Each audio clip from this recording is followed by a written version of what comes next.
上集講完沙排球例，今集會講沙排技巧。沙排係兩人一隊，唔似室內排球，冇固定位置，所以兩位球員需要具備全面技術。第一層防守就係攔網，第二層就係接波。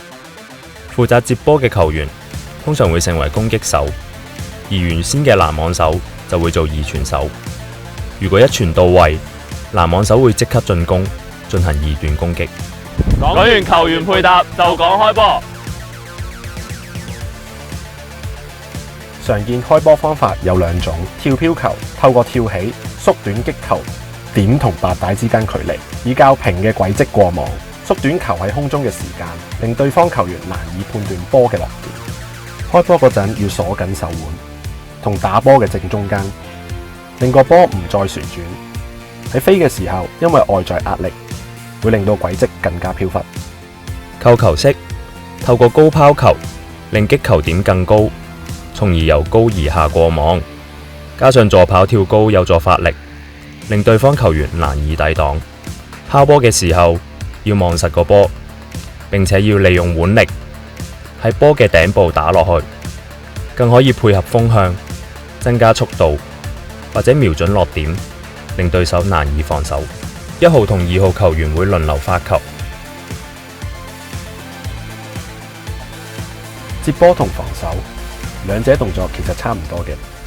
當要用下手傳球，雙腳同肩部要平衡，膝頭微彎，重心放低，保持靈活性，手臂伸直，手腕自然放鬆，利用前臂構成平面，控制波嘅方向同力度。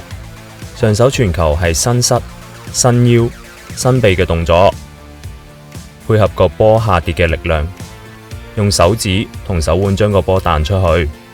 如果面對球速較高嘅情況，通常會用拜神呢個技巧嚟托高個波，避免連擊犯規。攔網往往係第一層防守，所以攔網手需要觀察對手嘅動作，預判球路，提前做好攔網準備。有時仲會俾手號，預先溝通攔網路線，令隊友可以縮窄防守範圍同預判落點。到殺波啦！3步助跑係最常見嘅助跑方式。第一步同第二步係用嚟調整節奏，決定助跑方向。最後一步就將向前嘅動力變成向上起跳，配合拉臂、轉腰，可以跳得更高。理想嘅擊球點應該喺球頂稍前方向，可以最大化你嘅攻擊力量。輕扣球適合喺對手防守嚴密嘅情況下使用，有效避開對手嘅攔網。當個波喺手上停留太耐，就會判持球犯規。另外，用上手傳球，如果雙手掂波嘅時間唔一樣，令個波喺空中旋轉，就會造成連擊犯規。喺攔網過程，身體任何部位都唔可以觸網。Luggo 係指用手指關節將球輕輕推過網。室內排球比較少用呢種技術。會用 Luggo 係因為喺沙地比較難移動，跳起高度受影響。沙排，因為我哋咧係喺中學嘅時期參加咗室內排球6人制嘅排球賽啦，然後我哋咧就有機會可以轉戰參加到呢個沙灘排球學界。我接觸室內排球先嘅，咁我覺得最大分別就係一個係多啲人打啦，6個打啦，咁另外一個就係2個人打嘅。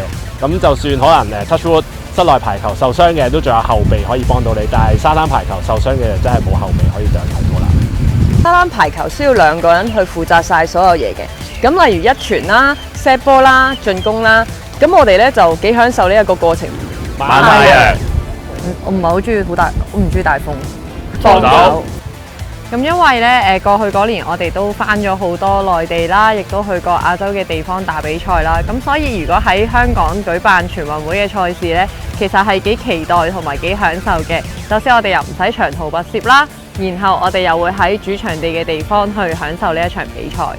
因為香港佢其實近呢10年都好耐冇搞過大型嘅賽事，咁所以其實呢個全運會嘅機會，咁我哋兩個好珍惜啦。咁而且有主場嘅優勢啦，希望我哋可以表現得好啲，咁啊亦都可以邀請家人朋友嚟支持我哋咁樣。